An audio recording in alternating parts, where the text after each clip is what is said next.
News.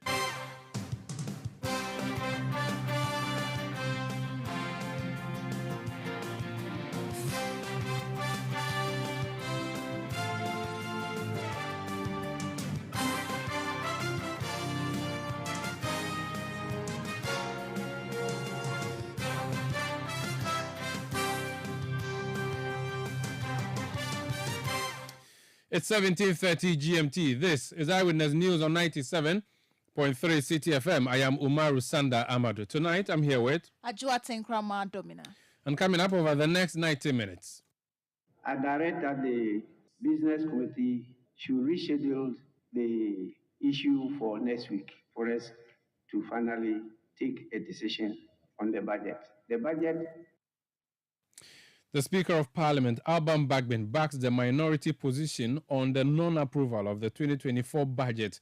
Meanwhile, the MPP MPs boycotted today's sitting, forcing the approval to be pushed to Monday. Also coming up, mobile money agents to limit the amount of cash out that can be allowed to 1,000 cedis per transaction. We'll seek an explanation from them on why.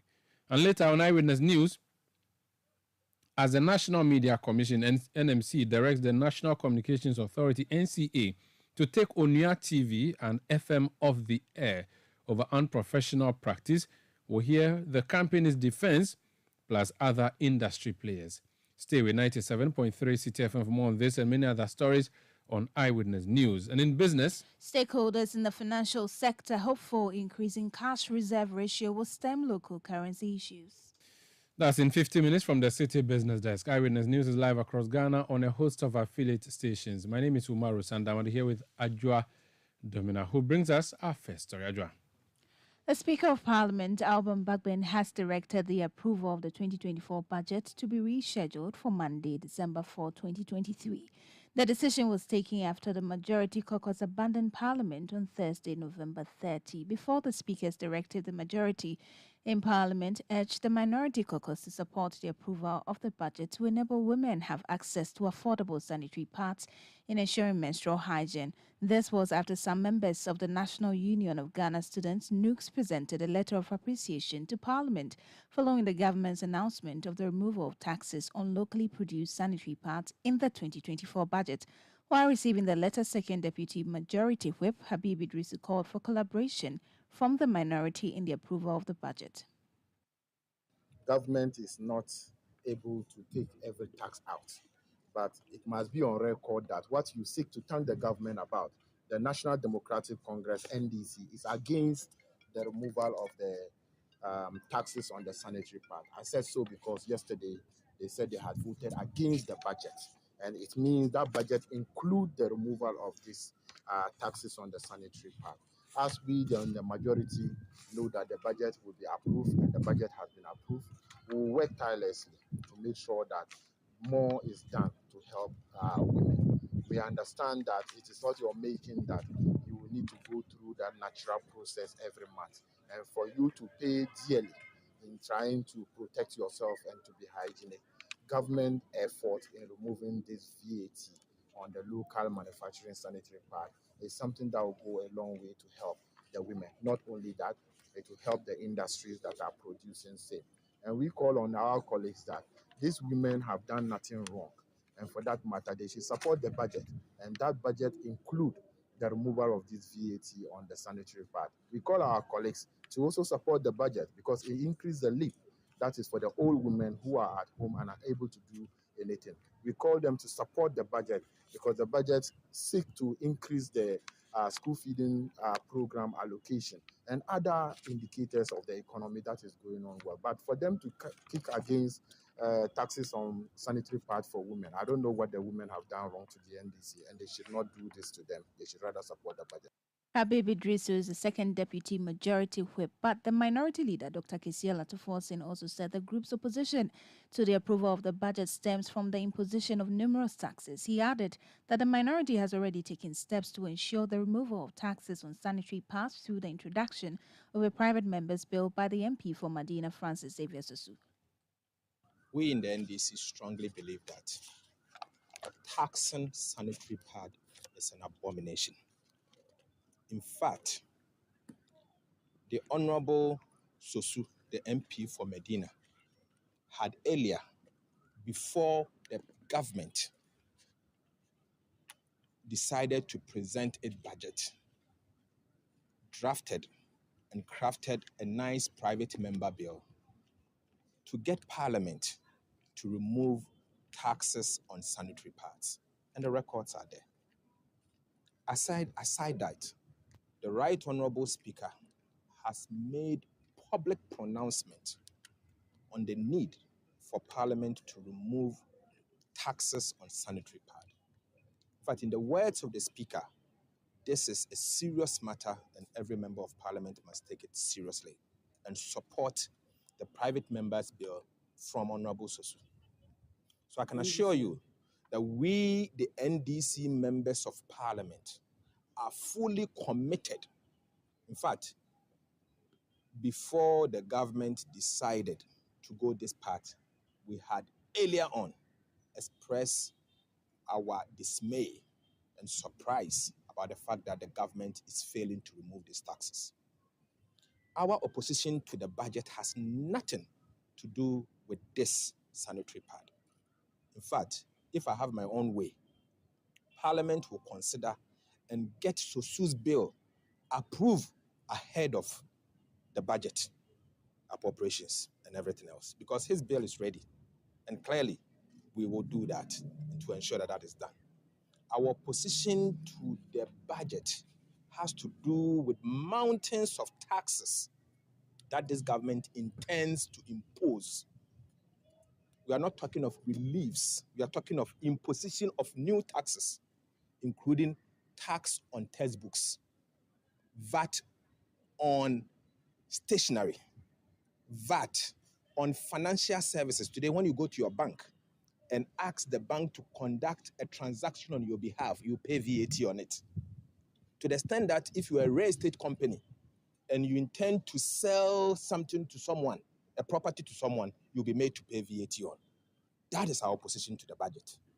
We have said that already the evidence abound that in fact, the ordinary Ghanaian is struggling to even survive by eating 3 times a day. Most people eat once a day. In fact, some people don't eat at all. Any additional tax will exacerbate the situation. And businesses are collapsing. So we cannot accept that. So our position has nothing to do with what the Honorable Habib is saying.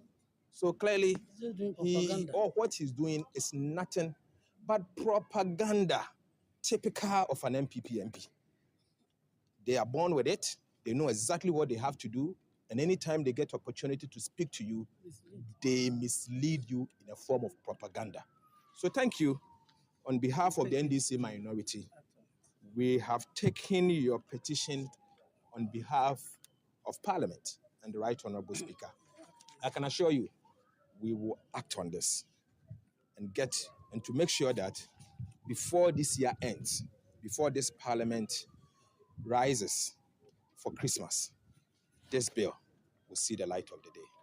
Dr. Kesiel Atufosin is Minority Leader in Parliament. Let's now listen to Speaker of Parliament Alban Bagbin rescheduling the approval of the 2024 budget to Monday.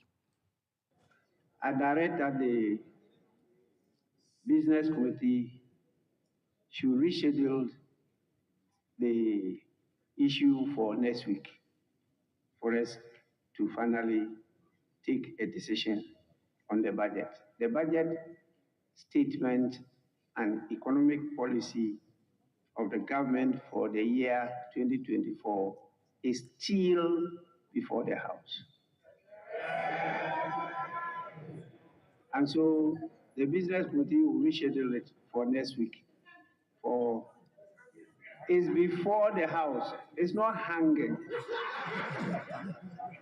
Nobody has hanged it on any tree or any pole. It's still before the House. It's not a matter that Speaker should be seen or heard debating in public, because it's still before the House and the final decision will be taken most likely next week. We have, as noted by all of you, done a lot of work on the review of the standing orders. And that one too, we'll do all we can to place it before you next week. This issue about opinion, ruling, decision, and all those things have been resolved in the new standing orders that will come before you. And so it will stop all this. But the practice before I became speaker, and even during the course of my speakership, is that when you are to take a voice vote, listening to the voices from both sides of the house, sometimes it's difficult to decide firmly that either the ayes have it or the noes have it. And so there is an opportunity granted in the standing orders for the speaker to express an opinion. And usually it is said, I think the noes have it, or I think the ayes have it. The practice is that is give opportunity if somebody is doubtful of the thinking of the speaker to raise a challenge. That is the practice throughout. And that was what happened yesterday. And the challenge was raised. And so the next process was for us to do a head count. We have gone through this a number of times. And so that was what happened yesterday. It is during the course of the head count that we encountered a challenge. And some members of the majority side walked out. Some members were still present. But there was a lot of meetings, and some were standing and talking. And therefore, there was disorder.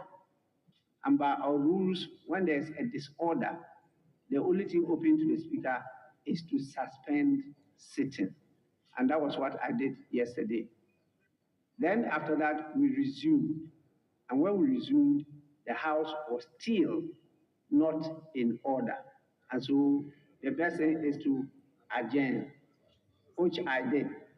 So I followed meticulously the rules of the House.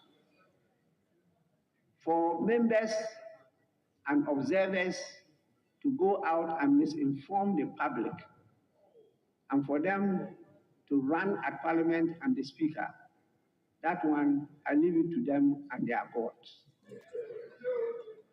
So for me, I'll do what I believe is right to the best of my knowledge and ability. And so next week, we'll try and do everything. But we have a saying, and I'm sure you all know this saying. Oh, you don't want to hear my saying. Yes, Deputy Minority Leader, you don't want to hear Minority Whip. Speaker, when you finish. We say that the mouth of the old man smells. But what comes out from that mouth doesn't smell. It's wisdom. This one is food for thought.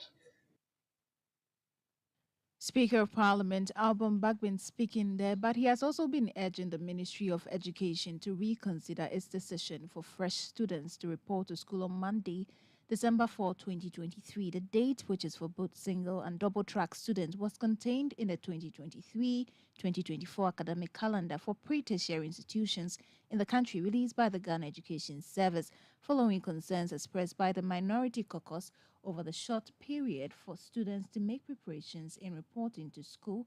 The Speaker admonished the Minister of Education, Dr. Yao Osei-Duchum, to consider the first week of January 2024 and appear before Parliament on Monday to brief the House on the matter. The attention of Parliament has been drawn to the sudden directive of the Ministry of Education for the resumption of academic year coming Monday, 4th December 2023. The House calls on and urges the Minister of Education to reconsider the directive by the Ministry of Education to students and authorities, including teaching and non-teaching staff, to resume academic work on Monday, 4th December 2023. The House proposes for the consideration of the Ministry the first week of January 2023 for the resumption of academic work in these schools. The Minister of Education is directed to thereafter report to brief the House on Monday, 4th December 2023 on the matter. The House further calls on parents, teachers, non-teaching staff, and students to keep calm until the matter is resolved by the House. That's the Speaker of Ghana's Parliament, Album Bagbin. This is Eyewitness News on 97.3 Citi FM. We are coming to you from our studios in Adabraka in Accra. Let's go back to Parliament now. Yesterday, I spoke to Deputy Majority Whip and MP for Tolon, Habib Idrisu, on that position of the majority side, that the budget stood approved as of yesterday. Now that the Speaker has made the clarification, does the side agree? Honorable, you're welcome to Eyewitness News. Thank you. The Speaker says he leaves you to your God when you dragged him yesterday. I would want to just get a response from you on that before, because I know you were not in Parliament yourselves. When? Today? Yes, today. All of you except the leadership were in the chamber. But I was leadership. I presented the business statement and I was in Parliament. So just 2 of you or 3 of you were in the chamber The most important thing is that I was in Parliament and I presented the business statement for next week. Okay, you are the whip of your side. Your duty, among other things, is to ensure that your MPs enter the chamber. Today, when we looked at the TV screens, we only saw you and your leader and deputy leader in the chamber. No other NPP MP was there. Honorable K.T. Hammond came and then went out, but he wasn't there as of the time sitting was ongoing. What happened to your MPs? They all were absent. Yeah, majority of them were in other engagements, and majority of them had gone back to their constituency. Mind you, tomorrow is Farmers' Day, so that they can be able to participate in tomorrow's activities with their constituents. Did they do this with the permission of the Speaker? Definitely, seeking permission from Parliament does not only lie on the Speaker. It has a procedure before it gets to the Speaker. They come to us, leadership, we have to give permission before it goes to the Speaker. And if Speaker elects to even give members of caucuses leave without coming to their leadership, it definitely is something that's not going to work. Because if we are planning something and then Speaker grants somebody to travel where we don't want the person to travel, it will make it difficult for us. So your leadership granted all 130 plus MPs permission to go to their constituencies today, even those who are in Greater Accra? Even at a certain point, majority of them have come. So I think we are now jumping the gun. On Monday, we'll see who was in the chamber and who was not in the chamber. No, we are not going to jump the gun. If they went to their constituencies and then they came back, so what happened? Someone who was going to, for instance... I am telling you that authority the 3 of us in the chamber. Sorry, say that again. I lost you briefly. I lost you briefly. Please say that again. I lost you briefly. What did you say? I am saying that I'm telling you on authority that it was not only the 3 of us that were in the chamber.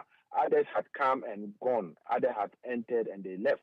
So it is not the case that it was only the 3 of us that were in the chamber. And that's why I'm saying that we are not jumping, we shouldn't jump the gun, and you were alluding to the fact that we are not jumping the gun. Because on Monday, we'll be able to know who's signing or not. If you say Greater Accra, I was in the chamber, the member of parliament for Tema Central, he came, he was wearing white. He entered in the chamber, he went and signed, and he left. I was there, the member of parliament for UU was there. Before the starting, the member of Parliament for sister level, a lot of them were around. So if you want to just, that's what I'm saying, that when the vote and proceedings come, it will be able to reflect who was there or who was not there. I'm asking the question I'm asking because of what you introduced, the element you introduced about tomorrow being Farmers' Day, and your MPs have gone to their constituencies to take part in that. That is why I asked that. I wouldn't have asked this question if you hadn't offered this information.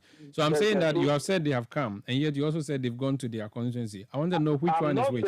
I'm not saying that all 138 of us were in constituencies to take part. I'm also a member of Parliament, but I was in there. I was not in my constituency. So I'm saying that some had gone. We did not have all the full number of the majority, 138 of us, being in our constituencies. Some of us were in the others were in their constituencies preparing for tomorrow's Farmers' Day. All right. So it means that today you went with the mindset that there's not going to be any serious business that required the numbers of the majority side. Yes, obviously. Today was a day we went for business committee meeting, and then when we went, we were just having light business. There was nothing programmed to be serious taken today. We are waiting for estimates from the Ministry of Finance so that we'll be able to take the estimate on committee level. But it's because of the absence of your side that the head count had to be deferred to Monday, no? No, the head count hasn't been deferred to Monday. The head count issue has been deferred to the 7th of December. That is next week, Thursday. So if you're going to do a head count to vote for the budget, it's going to be next week, Thursday, not even Monday. The head count is not to vote for the budget. The head count is to vote for the challenge on the decision on the budget. Which is the fate of the budget either way. It means it's going to vote on the budget, whether the budget has been approved or not. It is a head count that is going to be done on the challenge on the decision of the approval of the budget. And that's going to be pushed to Thursday? Yeah, Thursday. When is your recess? 2 weeks away? No, we are hoping to go through the appropriation bill somewhere on the 22nd of December. All right, which means you have enough time to do the approval on Thursday and continue with the appropriation. Yes, and when I presented the business statement, we did indicate that committees can go ahead and be looking at the estimates of various ministries and government agencies and departments. Then Thursday, when we take a decision on the head count, on the challenge of the decision of the approval of the budget, then they can begin to bring their motion. Then when they take it, they can bring the motion for approval. But until then, at the moment, that's what we said. Estimates that are ready, committees can be able to have a look at it. And then on Thursday, when we take a decision on the head count with regards to the challenge to the decision, then we'll move on from there. Is the appropriation tied to what will happen on Thursday? No. Even if you look at our laws very well, maybe we should be able to talk to some lawyers. Yes, there are procedures in Parliament and precedents in Parliament, but there is nothing in the 1992 Constitution, there is nothing in the standing orders of Parliament that shows that what the minister read, we should even vote on it. What is in the Constitution is the bill, that is the appropriation bill. That is what we will pass that will give the minister the authority to go and spend. So that one, when committees and various agencies are able to look at it, come with their estimate and we do it, then the minister will move the motion for the appropriation bill on the 22nd. That's when we are looking at rising CND. Okay, so I'm just asking, because of the Thursday, would the Thursday hold up anything budget related? The Thursday will be a decision day with regards to the head count, the challenge on the decision. Which goes to the crux of the issue of whether or not the budget statement has been approved by the House or not. Yes, that was challenged. The decision was challenged. Oh, good. And the head count is going to be done based on the decision of the approval of the budget. Okay. Now, why didn't you put it on Monday, or there is no urgency for that? You know, ordinary per our standing orders, unless otherwise stated, Parliament doesn't sit on Monday. The parliamentary sitting per our standing orders is for Parliament to sit on Tuesday to Friday from 10 o'clock in the forenoon. But if otherwise we think we have urgent matters, if otherwise we think that there are there is a need for us to sit on Monday. That's when we sit on Monday, but ordinary Parliament doesn't sit on Monday. Was today's adjournment to Monday or Tuesday? Today's adjournment, in fact, when we presented the business statement, when we program Monday to be part of the days that we are going Good. to. So is the reason I asked you for Monday. I'm very well aware that you do not sit on Mondays, but if you adjourn today to Monday, it means you're going to sit on Monday. And my question is, on Monday, why didn't you do the issue of the head count? Why didn't you schedule it for Monday? Why do you push it all the way to Thursday? Is it to mean that the head count is not important to you? It's not urgent to you, the business committee? No, there are other issues that Parliament need to handle. That it doesn't mean that the head count is not important to us. It is, but we are actually just handling other issues. And then, like I rightly said on Thursday, that is what we have agreed. So what issues are you going to be handling from Monday, for which reason you had to even sit on Monday, which is an unusual sitting day? But when you look at the business statement that was adopted, we have scheduled a lot of questions on Monday that ministers need to respond. There are concerns from members' constituencies of which they have written questions. But because we were in the budget period, if you observe the time we started the debating of the budget, we have not been able to give ministers the opportunity to respond to questions. And it is piling up. So we have to create room and opportunity for such things to be responded to. Did you make room for the controversial LI between Monday to Thursday as well, or that would happen after Thursday? Which LI? The LI on the importation of the restriction on importation of some goods by the trade minister. And for that one, we're just looking at the time frame. Even if it is late, it will not be mature before Parliament rises. So it is now for us to be able to look at the options available to us. But it has not been laid as of today. Even if it is laid on Monday and you look at the law, it will not be matured until Parliament rises. So we have to be able to look at it properly. From what you've just said, and there's no way you're going to continue sitting after 22nd, and even if you continue to sit after 22nd, it will still not reach the maximum days of maturity. What that means technically now is that the LI is moot, at least for this. Do you call it session or sitting? For this session, I haven't said that. This is your analysis. In Parliament, we are a master of our own law. We should be able to. That's why I'm saying that if there are other options, we'll be able to talk. We'll sit down and see. Okay, but there's no plan to lay it between Monday and Thursday or Friday next week. Laying of papers is a decision of the government business.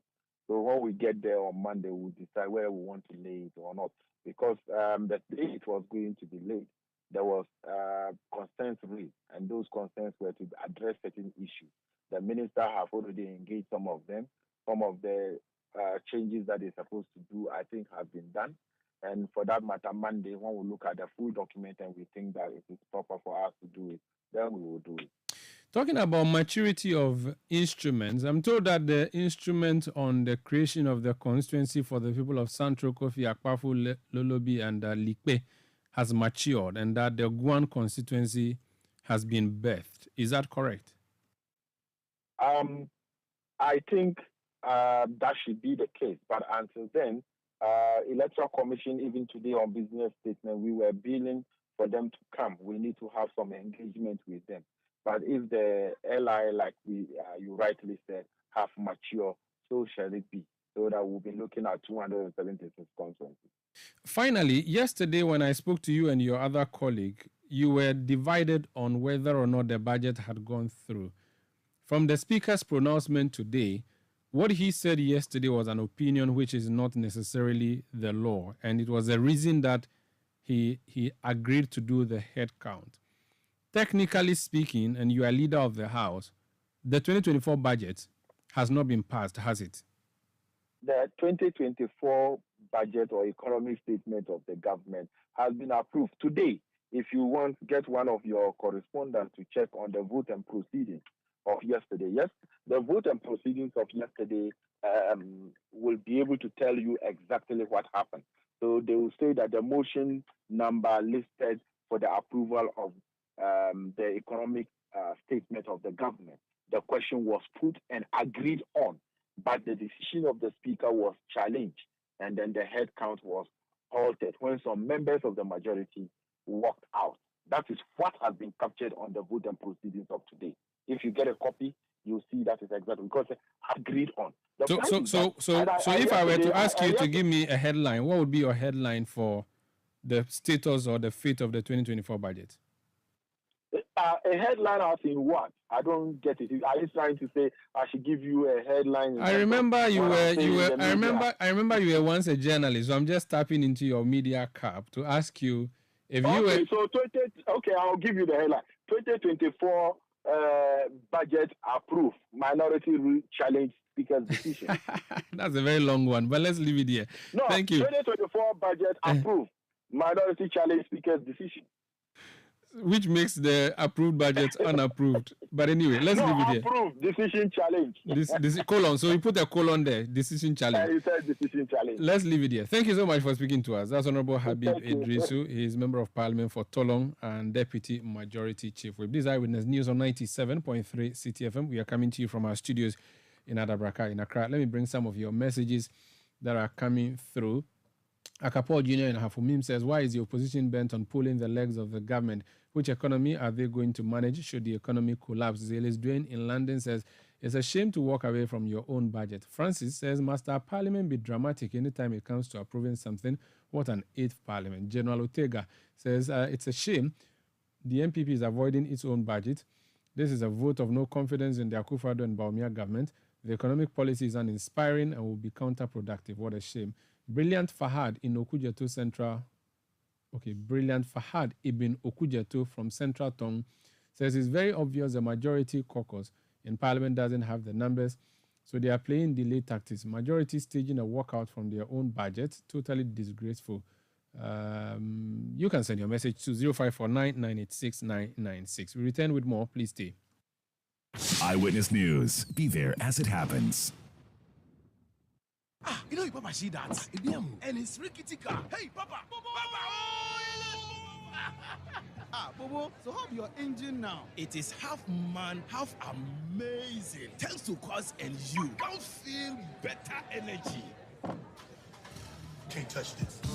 Actually, guys, so Sancho's engine just died like that? Yes, so somebody managed to convince him that there is a better engine oil than Quartz, and he switched. Sancho Panza. Now, which engine oil can be better than Quartz? No other, my guy. Quartz with its age-resistant technology, it keeps your engine younger for longer. Now you know. Have you guys seen the new bottle design? It's superb. Quartz 9000 from Total Energies there improves fuel efficiency. Why do you think Mr. Mane and Logoso have taken the Quartz Nation Movement World Cup like that? Sorry. Chairman. Quartz. Keep your engine younger for longer. Mommy, please, let's go. Hey, why are you taking the whole family? You've forgotten I said I was coming here today? Forgive me, but we are all headed to Royal Senchi for Christmas. But it's not Christmas yet. Shit. Christmas has started early at the Royal Senchi. From now till 21st of December, you can book a room for 2 people at a promo rate of 1,500 cedis on bed-only basis. You're joking. 1,500 cedis for a room at the plush Royal Senchi? Let me call my husband now. Call 0244 958 822 or 0303 409 180 or send an email to reservations@theroyalsenchi.com. Terms and conditions apply. The Royal Senchi, your luxury riverside escape.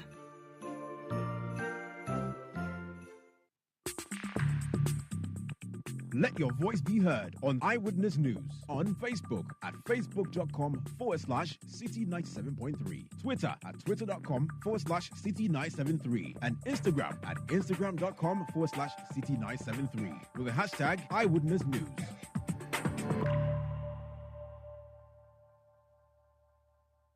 You're welcome back. This is Eyewitness News on 97.3 Citi FM. We are coming to you from our studios in Adabraka in Accra. Let's talk now about the professional conduct of media practitioners and the regulations on same. The National Media Commission has been on a running battle with Onia FM and Onia TV, members of the Media General Group, over issues that the NMC, the National Media Commission, thought were unprofessional, insightful, and so on.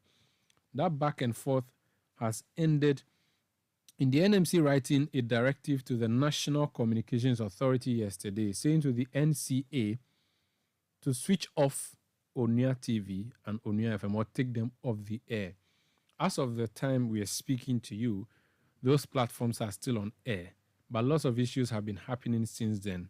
Because Onia FM and Onia TV, there is a legal issue and there are also responses that have come up. Ajwa has the story for us. Ajwa. The Ghana Journalists Association, GJA, has disclosed that it is currently investigating a petition by the Military High Command against Onia FM and Onia TV for alleged misconduct. This follows a request from the National Media Commission to the National Communications Authority for the suspension of the authorization of the Accra-based media firm, citing, among other things, alleged harassment of the Chief of Defense Staff and other military commanders. Speaking at an engagement with the Chief of Defense Staff in Accra, the president of the GJA, Albert Jumfo, said the matter has been referred to the Ethics and Disciplinary Council. The military command petitioned the GJA on some issues relating to Onia TV, and we, the GJA, by the constitution of the association, chapter 40, 41, and 42, chapter 40, 41, 42, gives us the authority to refer such petition to our Ethics and Disciplinary Council, which is established by this constitution under the same chapters I mentioned. So we have referred the complaint to our Ethics and Disciplinary Council. Comrade Kwesi Pratt is a member on that committee, so they were here and they were part of the meeting we held with the military command. We will wait for recommendation from this council on the petitions raised. We will investigate. They know how to go about it. These are experienced veteran journalists, so we don't want to show them what to do, but I believe that they will do the right thing. And once we receive the recommendation, the GJA will make our position known to the public as well as the military command on this. Aside that, we also want to commend the military command, which is the CDS, for its resolve to reprimand reckless soldiers.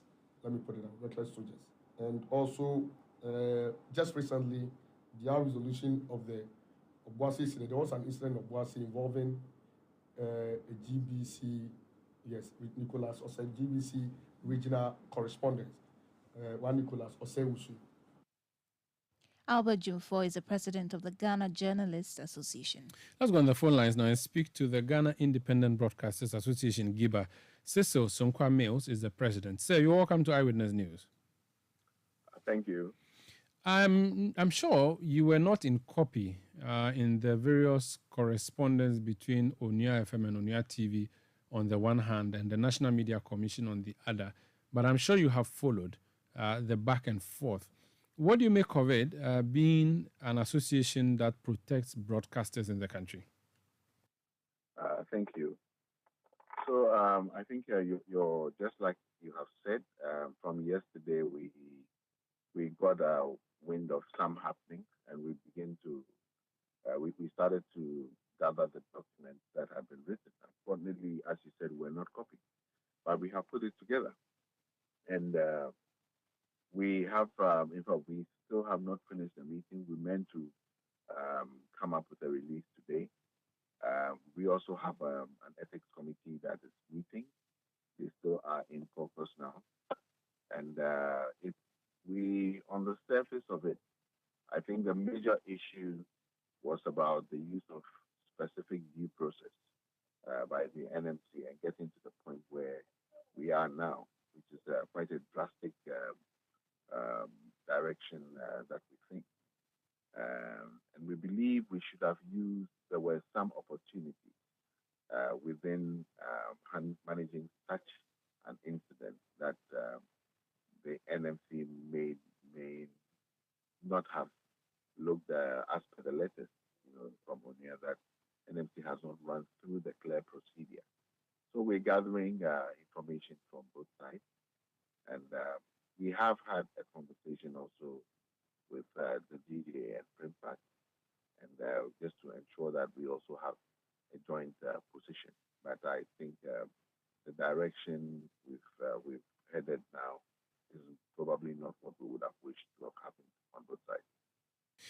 Do you plan to play a mediation role in this, or you can only observe and advise?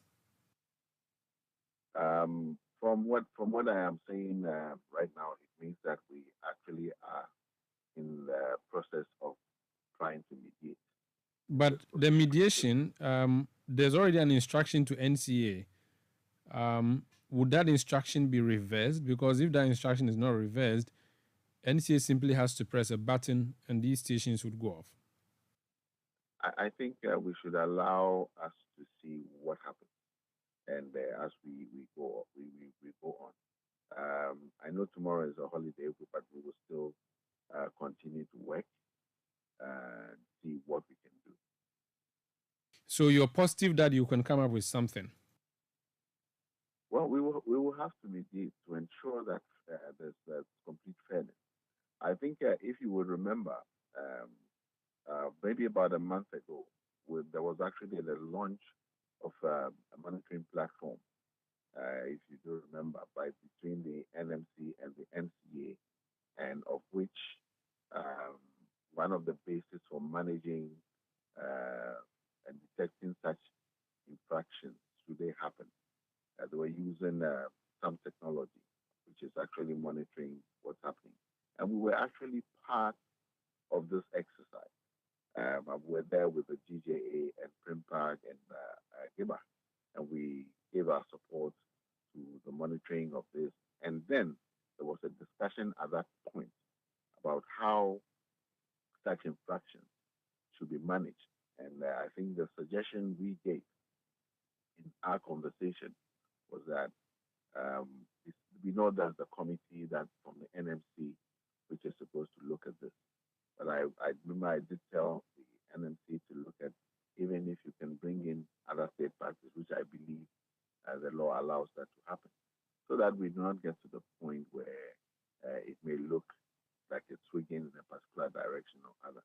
But if we miss that step, then we have a bigger problem.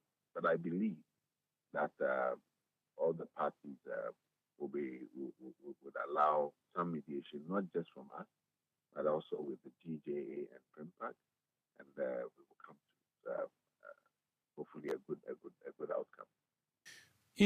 In doing the mediation, what is your take on unprofessional broadcast? Well, the NMC says what the media house did was very unprofessional, and went ahead to even say that nobody will miss those media or that media platform, because what that media was doing was not appropriate, was unlawful, and was not even ethical. Do you hold the same view? And would you deal with the media house involved and perhaps admonish them, or you hold a view to the contrary?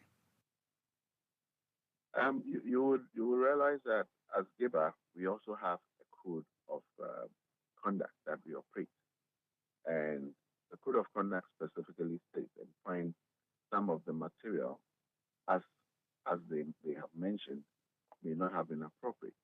But that's why we've handed this to the ethics committee on the ethics subcommittee to also look specifically at the issues.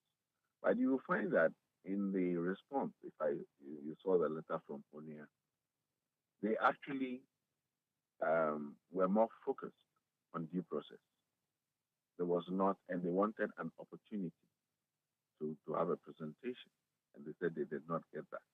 We need to find out why they did not get that. But the issue was not focused on justifying that the content was appropriate from the letters that we have read. So I think we will focus on the point of pain, which seems to focus on the due process for correction.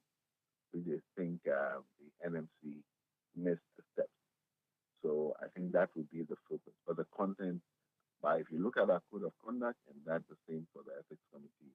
I'm sure they will come out with a recommendation of the quality of the content which was taken as offensive. Thank you so much for speaking to us. That's Cecil Sunkwa Mills. He's the president of the Ghana Independent Broadcasters Association, GIBA. This is Eyewitness News on 97.3 Citi FM. Let's go to mobile money vendors now. And the Mobile Money Agents Association has issued a statement, in which statement it says it's going to introduce some new rules in relation to cash out. Evans Otumfo is General Secretary of the association. Evans, you're welcome to Eyewitness News. Thank you. You are restricting cash out to 1,000 cedis per transaction. Why? Yes, good evening and thanks for having me. An appreciation to your outlet for making our concerns known and our intentions also known to the general public. The purpose of this action was necessitated by the fact that the very businesses that we have all invested in, there are several factors that are actually burdening the progress or the very reasons why we came into the business in the first place. One of them is the cost of accessing facilities from the bank, which is very high. Then again, other policies, including taxation, the various MMPs, permits that every year is subject to an upward renewal. Then again, the cost in hiring someone to manage the business for you, utilities, and other issues relating to the business like fraud and robbery cases. And then for a fact that we have been in business for the past 13 years, that we have not experienced any upward reviews in terms of, the commissions that are paid to agents. Having said this, we have tried every, opportunity to seek redress to our concerns. And this started somewhere last year, where we have engaged all the telcos, including the regulator and other relevant players within the industry, just to draw their attention to issues that are affecting the business. But it all appears that we are not really getting to the end of the tunnel. And so a week ago, we have served notice to the stakeholders that effective 30th of this month, should the status quo remain the same, then 1st of December, we are directing all our agent touch points that any withdrawal that will come to the outlets, the maximum that we expect them to give out to customers should be 1,000 Ghana cedis per cash out. We have been, incurring so much cost in the business. Should I withdraw currently 5,000 Ghana cedis to you, the profit that comes to me, the agent, is just 4 Ghana cedis. And if I withdraw 1,000 to, it is the same 4 Ghana cedis profit that comes to me. And should I go to a bank to go and withdraw, let's say 10,000 Ghana cedis, and just come back to come and save you, and my transportation is, let's say, 20 or 25 Ghana cedis, and I will draw all the 10,000 and get only a profit of 4 Ghana cedis. In the first place, I have run at a loss. I'm not came to reasons why we are calling all customers to, effective tomorrow, make sure that should they visit any of the agent points and the agent is asking them that I can withdraw at a go, which is 1,000 Ghana cedis for you.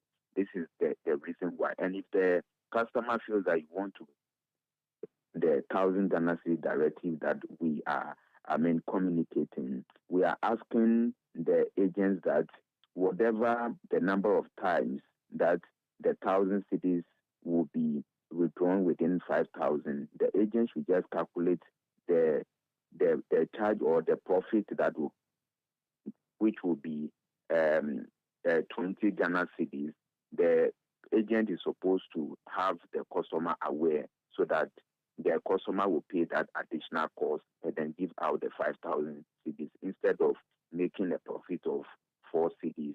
Now the agent will be making 20 cedis, and that makes sense, and it will improve the welfare of our members. Who can solve this problem of yours? Yes, I mean, all the players within the industry, including the regulator, the Bank of Ghana, telcos, the fintech people, that very soon this action will also be translated to them on several locations. And I think 1st of July, there was supposed to be some slight review in terms of the cash out cap, which is currently 1,000, will be moved to 2,000 Ghana cedis, which MTN, for example, Mobile Money Limited, has been on record to send notification to all customers on the mobile money platform that effective 1st of July 2023, we are moving the cash out from 1,000 to 2,000. But less than 48 hours, MTN has to issue a backtrack, notification to consumers without any engagement with the association as to what has necessitated a U-turn of, a decision that both parties, and then the telcos have taken. There was no communication given to us. All that we saw in the media space was that the decision that we have all taken, MTN has backtracked on it. And we are giving the telcos 3 months to look at the issues that has necessitated they rescinding on the action that we have all agreed. And it appears that as of now, we have not heard anything from there. And it means that the decision is indefinite. And so if that is, we must also make sure that whatever factors that are affecting the economy is equally affecting the business of mobile money agents. And so we cannot continue to give services at this free level. Someone is just telling me that your agents have already been charging customers for this service that you are talking about. And so what's the point? Well, so if that is the case, this is just to come and cement the action that is currently ongoing. So we, as an association, we have now made it an official communication from the union to all agents across board. Thank you so much for speaking to us. Thank you very much. That's Evans Otunfor, his General Secretary of the Mobile Money Agents Association. This is Eyewitness News on 97.3 Citi FM. One of the other stories we brought you tonight, the running battle between the National Media Commission and the NMC. Samuel Nate George is Member of Parliament for Ningo Pram Pram. He's a member of the commission, and he says, as a commissioner of the NMC representing the minority, I uphold the tenets of the independence of the media. The NMC must be a proactive force in the protection of media rights. These rights must be enforced using due process. I cannot in good faith say that NMC has followed all the due processes in this matter. There are certainly issues ONIA has to answer, but two wrongs do not make a right. So that's the lion roaring from Ningo Pram Pram on NMC and ONIA FM. Eyewitness News. Be there as it happens. Let your voice be heard on Eyewitness News on Facebook at facebook.com/Citi97.3, Twitter at twitter.com/Citi973, and Instagram at instagram.com/Citi973 with the hashtag Eyewitness News. Get the details. Every significant financial transaction, every market movement, and all the policies that affect your business. Citi Business News. Be informed. Time now for the Citi Business News on Eyewitness News, brought to you by GCB Bank PLC. GCB Personal Loan, make that big move and dream a reality. My name is Adjoatin Krama Domina. The details now. Currency analyst Courage Buti says the move by the Bank of Ghana to increase its cash reserve ratio for total deposits from 14% to 15% will, among other things, mitigate challenges faced by the local currency during the festive season. Beginning today, commercial banks are expected to hold their cash reserves for total foreign deposits in Ghana cedis. This, the central bank explains, will help address excess structural liquidity conditions in the market. Carriage Booty shares the possible impacts this directive could have for both the government and the banking sector. The first impact is that they are able to mop up CD liquidity from the market without paying the cost for it by increasing the rate from 14 to 15 and then changing the currency denomination. It means that for all the dollar deposits, which amount to about 61 billion in CD terms, previously you would have held the reserves on that, the CR on that in dollars. But because you are required to do that in CD, the total impact of the adjustment means that they are mopping up about 10 billion from the system, which they wouldn't have to pay any interest for. It helps Bank of Ghana's objective of anchoring inflation expectations, but they will do that at no cost, at least for that component of additional cash they had to deposit with the Bank of Ghana. That's sorted. But with the change, where dollar reserves are no more held in dollar or foreign currency, but then will be held in CD, they're also re-injecting some 750 million or thereabouts dollars into the system. That should help anchor the CD's stance or the depreciation trend we are seeing now to help maybe moderate it a bit around the Yuletide season. Carriage Booty further explains that this decision will equally affect the treasury market as government continues to rely on the money market as an alternative source of borrowing. The policy has an opposite effect on the treasury. They have been borrowing a lot on the market, and we've seen rates declining in recent times because, one, inflation is declining. The expectation is that inflation will fall further, and so yields are correcting alongside, and there is so much demand on the market because the banks are very liquid. But then with this change now, banks will be focusing more on meeting this liquidity requirement, regulatory requirement, as opposed to rolling over their T-bill maturities. So the liquidity the banking system has will be mopped up, one, and two, the banks will be focused on finding liquidity to meet the regulatory change now as opposed to investing in T-bills. So it may mean that the Treasury bill auctions may begin to experience undersubscription, at least for this one coming up today. You heard currency analyst at GCB Capital Limited, Carriage Booty. Now, 250,000 persons were unemployed and food insecure in all 4 quarters of 2022. Also, over 500,000 persons in the labor force were unemployed and multidimensionally poor in every quarter of 2022. This is according to the 2022 Quarter 4 Labor Statistics Report released by the Ghana Statistical Service. The fourth quarter unemployment rates show a higher rate for females compared to males and higher in urban areas compared to rural areas. The report further indicates that all regions except for the Greater Accra had more than half of employed persons in vulnerable employment. The highest rate of vulnerable employment in the fourth quarter was recorded in the Northeast with 92.1%, Savannah with 90.6%, and the northern regions with 84.2%. Over 2.1 million persons aged 15 to 35 years were not in education, employment, or training across all quarters. Before we go, the Ghana Institute of Freight Forwarders says the decision by the Ministry of Trade and Industry to restrict the importation of some selected strategic products into the country has the propensity to worsen food and general inflation. In a letter to petition the sector minister, the Institute maintains that although the intended legislative instrument could reflect the long-term desires of both citizens and the local industry players, the current form of the LI without extensive stakeholder consultation will stifle the growth of businesses and place burden on the local economy. The letter further impresses on the minister to withdraw the bill and engage all interested parties for its revision. And that's how we end City Business News on Eyewitness News. The business news is brought to you by GCB Bank PLC, GCB Personal Loan. Make that big move and dream a reality. My name is Ajua Tenkrama Domina. Many thanks for listening. Up next is Point Blank.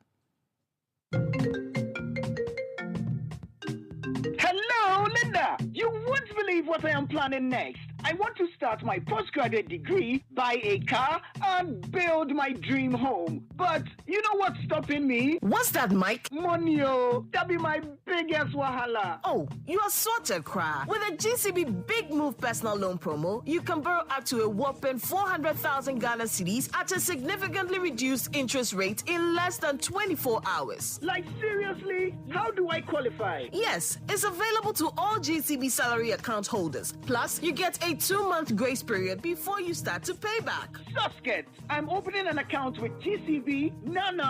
Get a personal loan of up to 400,000 Ghana cedis at a significantly reduced interest rate in less than 24 hours. Call 0800-422-422 or visit your nearest GCB branch today to fund your next big move as we celebrate 70 years of greatness. T's and C's apply. GCB Bank, your bank for life.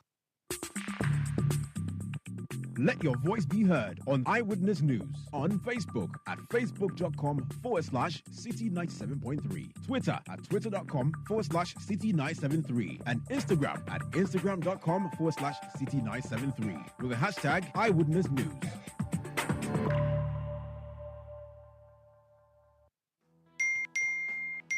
Hey, Ma, the way you're always getting alerts these days, I won't be surprised to hear that you have gotten a Momo for Business account by my next visit. Oh, I'm already on Momo for Business. Since when? Since.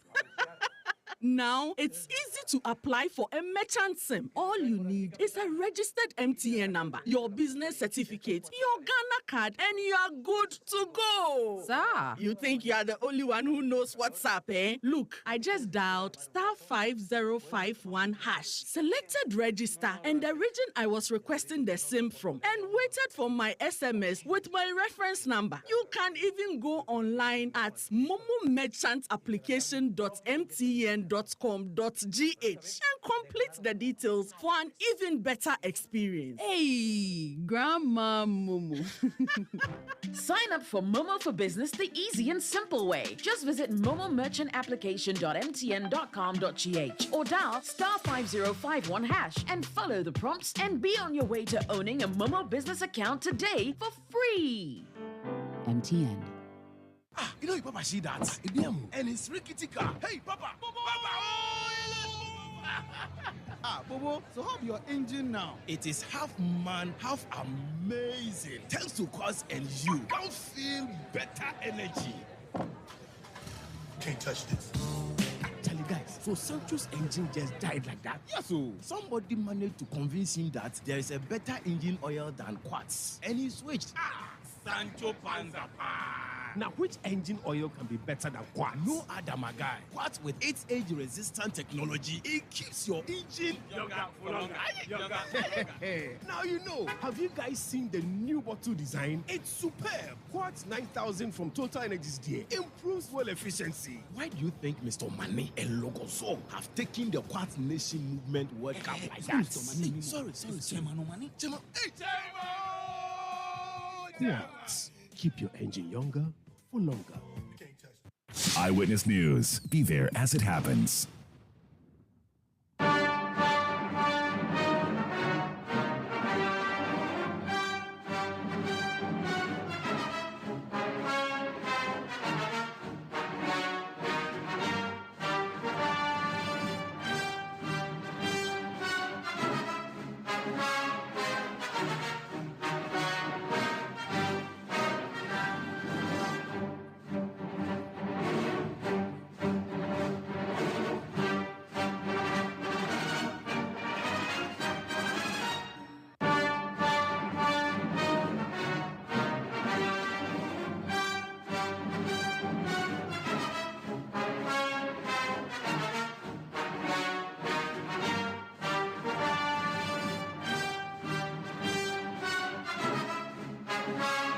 This is Point Blank on Eyewitness News. My name is Umaru Sandamado. This weekend, the NPP will go to the polls to choose parliamentary candidates in orphan constituencies. That's constituencies where it does not have sitting MPs.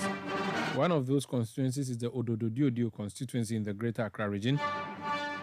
Two persons are vying for that particular slot in the NPP, Manaf Soa and Nilante Banaman.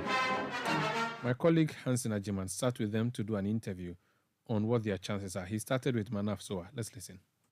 Who's leading Odododio NPP into 2024? Abdelmanaf Niaji Soa, the chosen one. Why is he leading and why is he the chosen one? Actually, the people, especially the delegates of Odododio constituency, they think it's high time they bring someone with humility, someone who is coming to unite the party, someone who has served the party for a very long time, someone who has carried the party on his shoulders right after 2020 election, up to date. And they have the confidence in me, and they think with Abdelmanaf Soa, victory is assured. You're going against somebody who has represented the party in about 2 previous elections. Do you think that you can win against him? Automatically, I'm winning against him. You know, now politics is about relationship. His relationship with the constituents is below par. You understand? My relationship with the delegates and the party faithfuls is like a glue. We've bond together. So automatically, I have confidence in the polling station executives that they are going to vote for me. You said the delegates want somebody who will unify the party. What is wrong with the unity of the party at the moment? Currently, there is unity in the party with Abdelmanaf Soa. Previously, let's say, our predecessors, they find this window opportunity of uniting the party. And anytime we go into an election, because of unity, we lose the election. But with Manaf Soa, unity is now in the party. What is the difference? And so that's what I want to get. Previously, what happened that there was no unity that led to your defeat? And what is the difference now? Okay. In 2020, prior to the elections, the then candidate who contested with our former MP happened to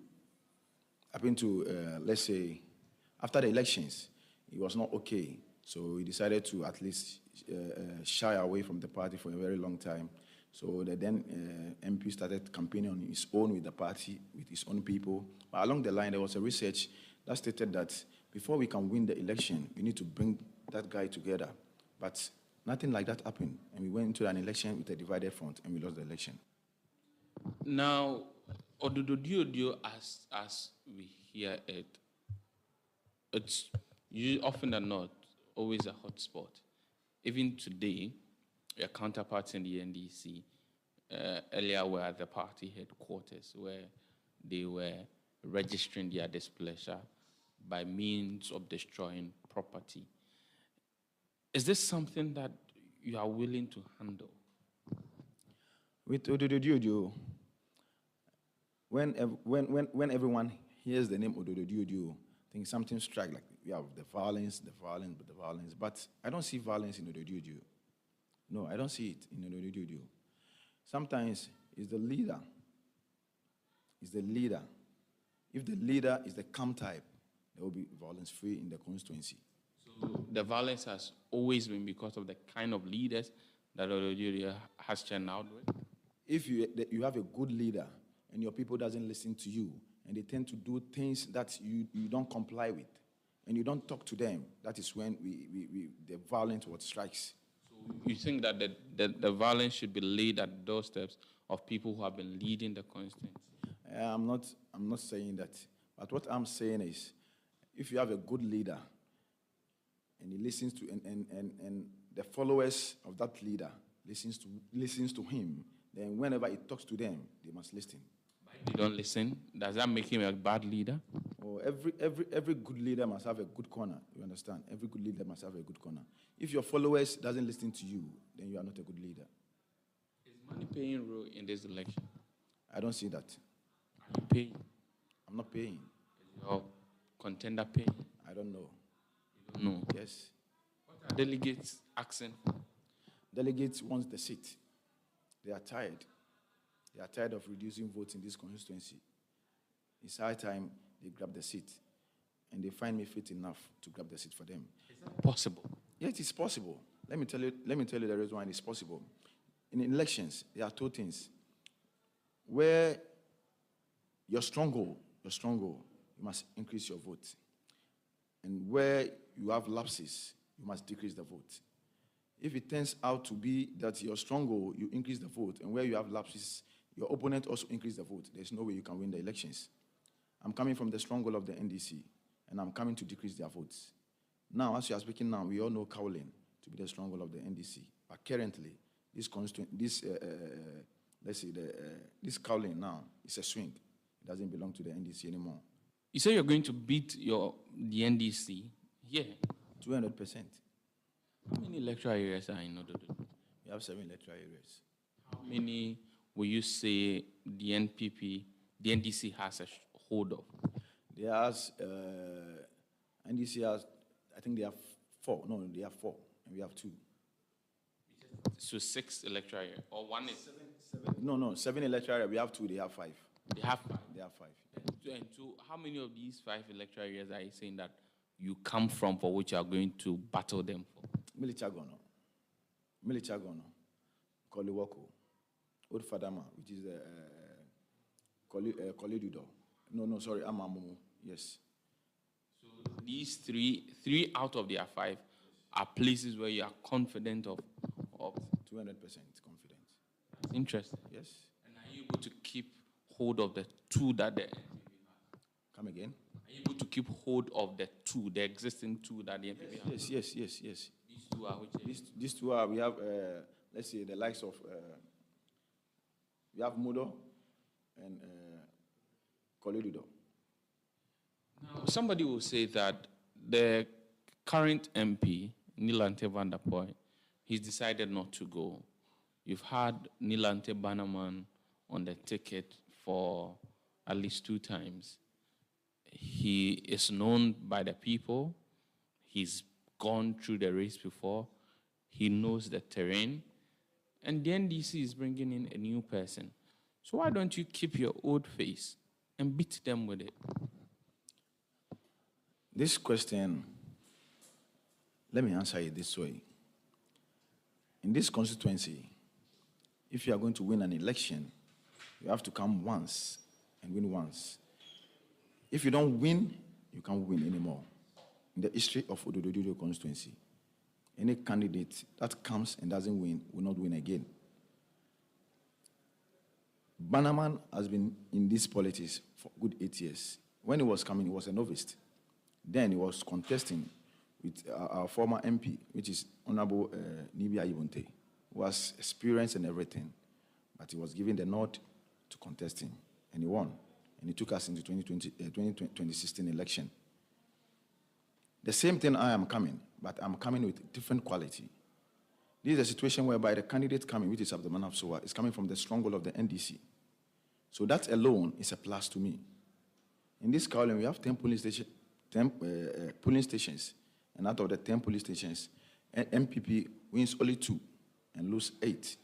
That 8 polling stations we lost by almost 1,000 votes, and I'm capitalizing on that, and I'm going to win all the 10 polling stations. Do you know what they call fake fans? Sorry? Do you know what they call fake fans? Fake fans? No. Fake fans is when people cheer you up. Fake fans. Okay, yeah, I know fake fans. Are you not sure that is something you're thinking will inure to electoral advantage? No. You see, when you've worked to war and you liaise to war with the good people of Ododo, there's nothing like fake fans. I don't have fake fans in my dictionary. They are supporting me from their heart. I don't give them money. They think it's time. They need someone who can win the seat. Someone who is coming from the NDC stronghold. That is my key. Because we are going to reduce their vote and maximize ours. The NDC has its own process. Do you think any of the candidates within the process is a match? No, not at all. All their candidates cannot match me. None of them? None of them. Because this constituency is divided into 2, the residential side and the commercial side. We all know the residential side, majority of them vote for the NDC. The commercial side also vote for the MPP. But in this commercial side, we have some of the Muslim. You understand? The Muslim community. They are mixed.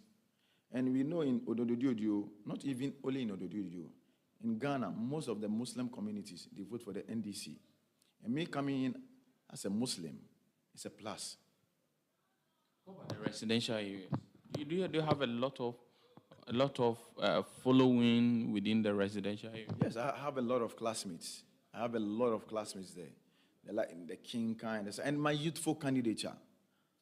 I've been able to sway a lot of the youth. A lot of the youth, yes. Now, what have you been telling? I mean, I know that I know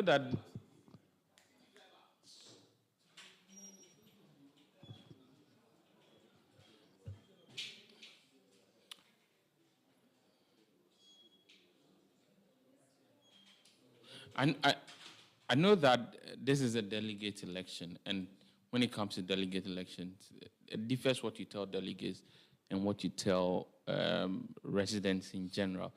But I believe that in your trips to the communities, you've been meeting genuine residents who want to find out what your message is for them.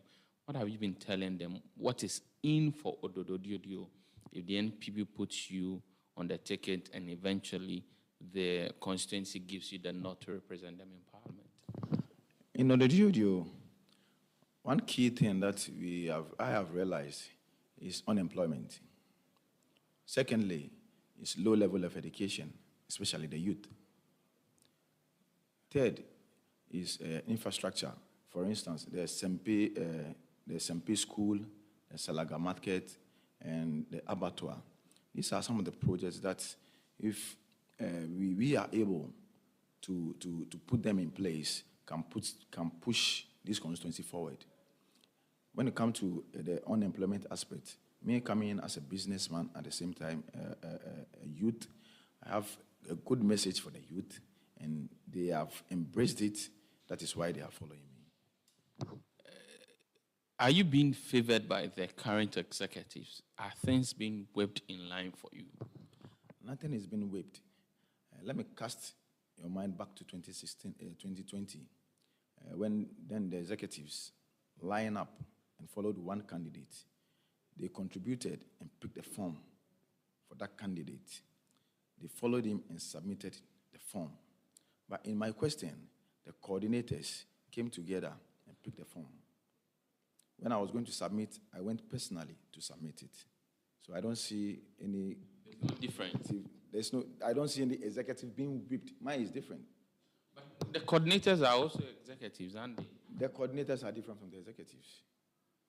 We have 17 executives, excluding the coordinators. But the coordinators are at the polling station level and the electoral area coordinators.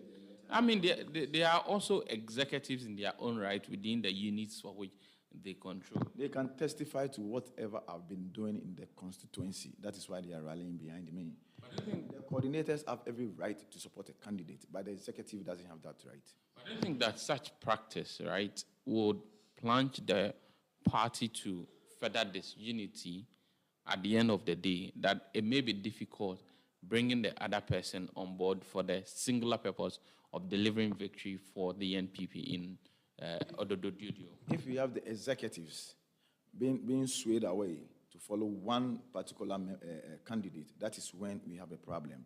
But with the coordinators, I see nothing wrong with that, because it's the top hierarchy, which is the executives, that is going to unite all of us together. What percentage are you going to win by? 80%. 80% against Neil Antebana? Yes. What's the winning message for Neil Antebana this time? I think that the message this time around is the people themselves know who I am. They've seen what I'm capable of doing. There is a lot of work to be done in Ododo, which has been left undone over the years. And Neil Antebana is capable of doing it. This is my third time. They should give me the chance, and I'll be able to perform and deliver for them. When did you take the decision to contest again? I took the decision to contest again. In fact, the decision to contest has always been there. Let me put it right. I took this decision right from 2004 to one day step in to lead Ododo Diodio. And it started in 2016, and it's never dimmed. So after 2020, right after the election, when you lost, was that the idea that I'm going to contest again? I wouldn't say immediately, because you need to, first of all, go back, reflect, look on the fact that you've been there for some time. What was the reason why you lost? Why did it happen? Is there the probability of you succeeding the next time? You look at all those options, and that's what I did. After sober reflection, I realized that MPP, the best bet is a candidate of Nilante Banaman to win the seat for the MPP. So, how long did it take you to come to this realization after 2020 that, yeah, indeed, I lost the other one, but if I do A, B, C, D, I can't get it right and I can't win the seat for the NPP? In fact, right after the elections, less than 2 weeks after the elections, my team and I had audited all the polling stations, and we knew where we fell short. Taking the decision to contest again, I think, let me say, after a year, having done some form of consultations, I knew my candidature would win the MPP the seat this time around. But then, to take the decision was after, that was, let's say, December 2022, yes, thereabouts, that I was stepping again. Is that why people say you abandoned the constituency? I never abandoned the constituency. I think that we need to look at it very well and put it in real perspective. I have nurtured this constituency from 2013, and I've never left the constituency. If you take a critical look at what the events that have unfolded over the years, the last activity that the party has performed in this constituency, barring the 2 elections that has happened, I mean the constituency executive elections and then the presidential elections, the last serious activity the party has done was the delegates conference in 2021. The delegates conference of 2021. And I was an integral part of it. That was August 2021. I was an integral part of it. Let's say in the last year, a lot of things have happened. There is a new crop of executives, which I am capable of working with, and I'm going to work with them to win 2024. Put it on record. I am going to work with them. They are not sabotaging you? I don't think they can sabotage me in this. I have experience to maneuver my way to win these elections, and I can never do it alone. I need a team to do it with. We have a team, the constituency executives are there. We are going to work together to deliver the deal. But then the fact is that after the elections of 2022, where the new crop of executives came in, I think that a couple of them had somebody supporting them into the elections. So basically, they would want to bring the person on board to also try and help him out. And that's what it has been. When people bring invitations to the office of the constituency, I mean, wedding invitations, funeral invitations, sometimes I'm left in the dark. I don't know about it. So if you embark on those invitations and you honor those invitations, and you think that because you did not tell me and I didn't show up, I've abandoned the constituency, I don't think that is right. It's a deliberate ploy, in a way, to keep you in the dark on activities happening. As far as I am concerned, I would say that I was never informed of those invitations. And that's what they are using to say that I have abandoned the constituency. But what I'm saying is that I have nurtured the constituency right from 2013. And I've never abandoned the constituency. In fact, those invitations that come to my notice, I honor them. I've been to a lot of weddings, a lot of funerals, a lot of outdoorings, a lot of functions that I've attended that people have invited me, which I've been to.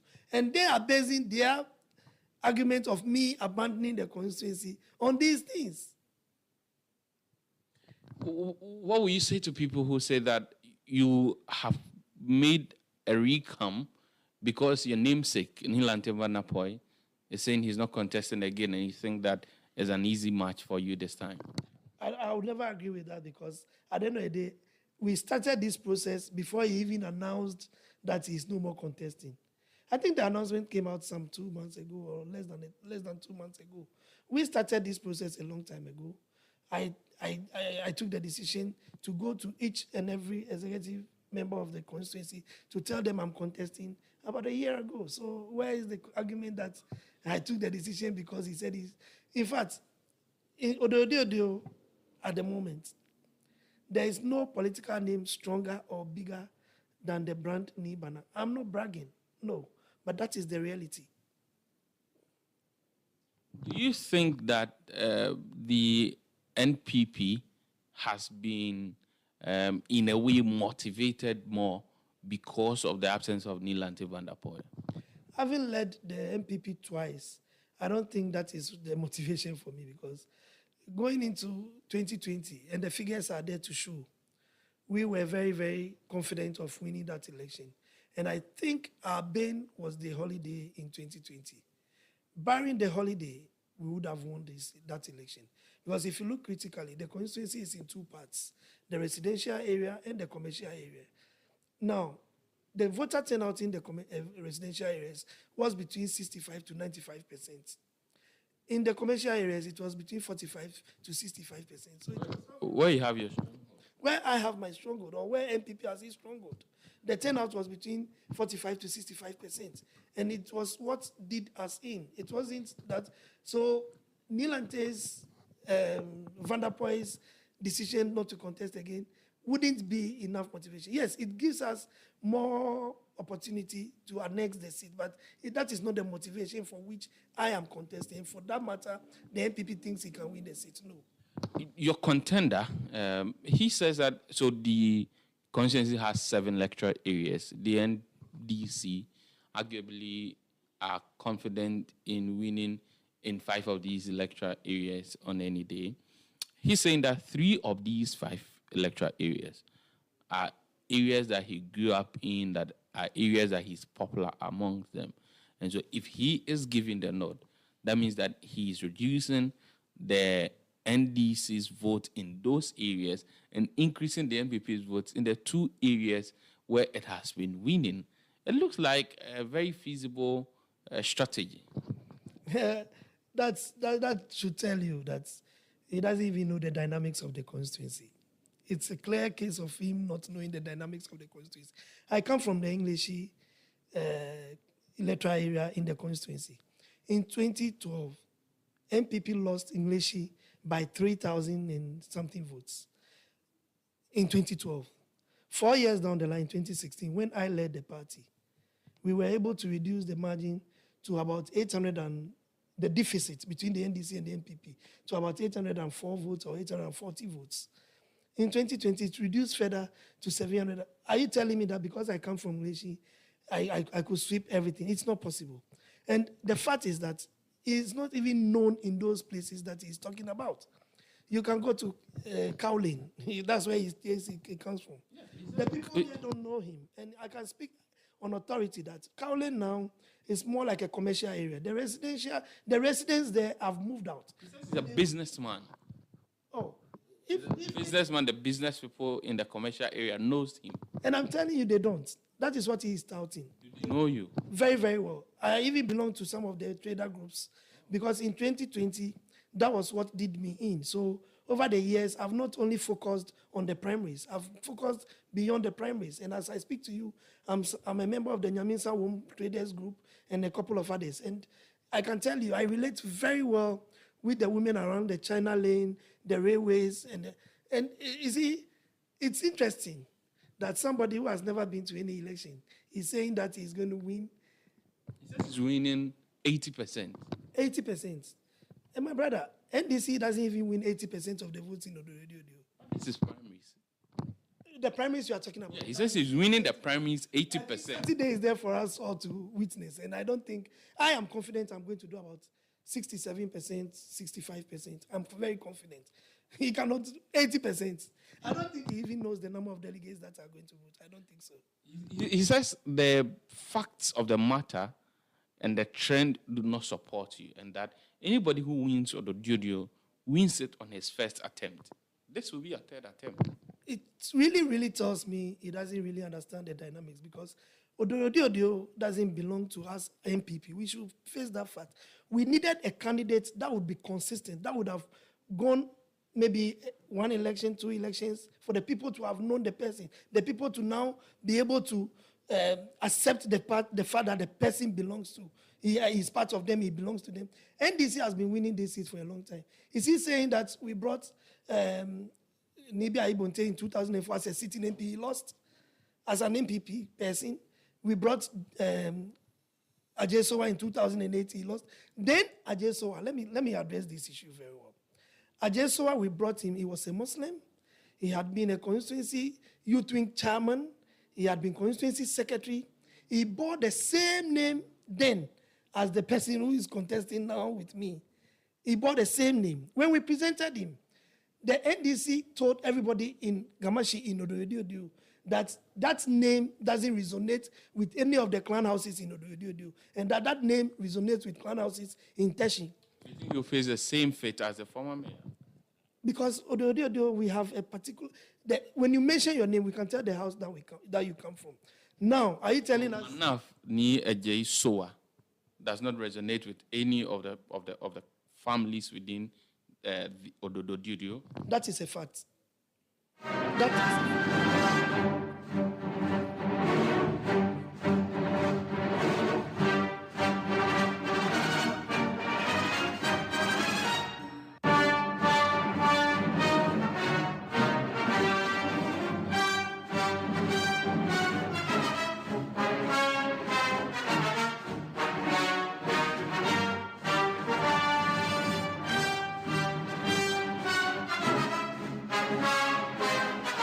So you're listening there to Hansen Ajiman of the City Newsroom interviewing Neil Ante Bannerman and Manaf Soa, both wanting to be NPP parliamentary candidate for the Odododio constituency. The election is on Saturday. Trust 97.3 Citi FM and Citi TV to bring you broadcast of the day's activities on Saturday. But that would be it for Eyewitness News tonight. My name is Umaru Sanda Amadou. I did this with Ajua Domina. Production by Kobna Wilson, Bevelyn London, and Sami Uyafi. Technical support from Daniel Squashi. New media support from Daniel Anyoriga. Up next is Sister with Chris Carter. Have a good night.